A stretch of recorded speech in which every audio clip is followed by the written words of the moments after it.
സഞ്ജു സാംസൺ തന്റെ സ്ഥാനം അരക്കിട്ടുറപ്പിച്ചു. ഋഷഭ് പന്തിന് ഇനി സാധ്യതകളില്ല. മുൻ ഇന്ത്യൻ ബാറ്റിംഗ് കോച്ച് സഞ്ജു തന്നെയാകും ഇംഗ്ലണ്ട് പരമ്പരയിലെ ഇന്ത്യൻ വിക്കറ്റ് കീപ്പര്. പന്തിന് സാധ്യതകളില്ലെന്ന് മുൻ പരിശീലകൻ. സമീപകാലത്ത് ഇന്ത്യയുടെ 20-20 ടീമില് തട്ടുപൊളിപ്പൻ ബാറ്റിംഗ് പ്രകടനങ്ങളാണ് മലയാളി താരം സഞ്ജു സാംസൺ കാഴ്ചവെച്ചിട്ടുള്ളത്. ബംഗ്ലാദേശിനെതിരെയും ദക്ഷിണാഫ്രിക്കയ്ക്കെതിരെയും സെഞ്ചുറികൾ സ്വന്തമാക്കി ഇന്ത്യൻ ബാറ്റിംഗ് നിരയുടെ നട്ടെല്ലാവാൻ സഞ്ജു സാംസണ് സാധിച്ചിരുന്നു. ജനുവരി 22-ന് ആരംഭിക്കുന്ന ഇന്ത്യയുടെ ഇംഗ്ലണ്ടിനെതിരായ 20-20 പരമ്പരയിലും സഞ്ജു സാംസണ് തന്നെ വിക്കറ്റ് കീപ്പറായി ടീമില് കളിക്കണമെന്നാണ് മുൻ ഇന്ത്യൻ പരിശീലകനായ സഞ്ജയ് ബംഗാർ പറയുന്നത്. ഋഷഭ് പന്തിന് ഇനിയും ഇന്ത്യയുടെ 20-20 ടീമില് സാധ്യതകളില്ല എന്ന് തുറന്നു പറഞ്ഞിരിക്കുകയാണ് ബംഗാർ. ഇന്ത്യയുടെ 20-20 ടീമില് ഇതിനോടകം തന്നെ സ്ഥാനമുറപ്പിക്കാൻ സഞ്ജുവിന് സാധിച്ചിട്ടുണ്ട് എന്നാണ് ബംഗാർ പറയുന്നത്. നിലവിലെ ഇന്ത്യൻ ടീമില് ഒരു വിക്കറ്റ് കീപ്പർക്ക് മാത്രമാണ് സ്ഥാനം ലഭിക്കുക.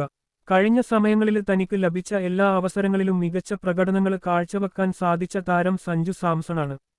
അതിനൊരു തെളിവാണ് ഇന്ത്യയുടെ ദക്ഷിണാഫ്രിക്കയ്ക്കെതിരായ 20-20 പരമ്പരയിലെ സഞ്ജുവിന്റെ പ്രകടനം. എന്തായാലും ഇംഗ്ലണ്ടിനെതിരായ 20-20 പരമ്പരയിൽ ഇന്ത്യ 2 വിക്കറ്റ് കീപ്പർമാരെ തങ്ങളുടെ ടീമിൽ ഉൾപ്പെടുത്താൻ സാധ്യത വളരെ കുറവാണ്, ബംഗാർ പറയുന്നു. ഇന്ത്യയുടെ 20-20 ടീമിൽ ഇടം പിടിക്കാൻ സാധ്യതയുള്ള ഒരു താരം തിലക് വർമ്മയാണ്.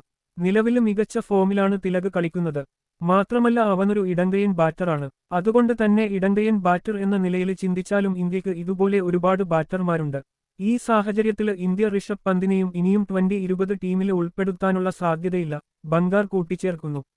കഴിഞ്ഞ സമയങ്ങളിൽ സഞ്ജുവിന്റെ 20-20 റെക്കോർഡുകൾ അവിശ്വസനീയം തന്നെയായിരുന്നു. ഇന്ത്യക്കായി കളിച്ച അവസാന 5 20-20 മത്സരങ്ങളിൽ നിന്നും 3 സെഞ്ചുറികളാണ് സഞ്ജു സ്വന്തമാക്കിയത്.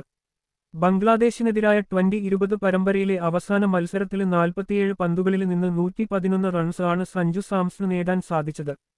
ദക്ഷിണാഫ്രിക്കയ്ക്കെതിരായ പരമ്പരയിലെ ആദ്യ മത്സരത്തിൽ 107 റൺസും അവസാന മത്സരത്തിൽ 109 റൺസും നേടി സഞ്ജു സാംസൺ എല്ലാവരെയും ഞെട്ടിച്ചിരുന്നു. സഞ്ജുവിന്റെ സ്ഥിരത അടക്കമുള്ള കാര്യങ്ങൾക്കെതിരെ വിമർശനങ്ങൾ ഉന്നയിച്ച മുൻ താരങ്ങൾക്ക് ബാറ്റ് ഉപയോഗിച്ച് സഞ്ജു മറുപടി നൽകുകയാണ് ചെയ്തത്.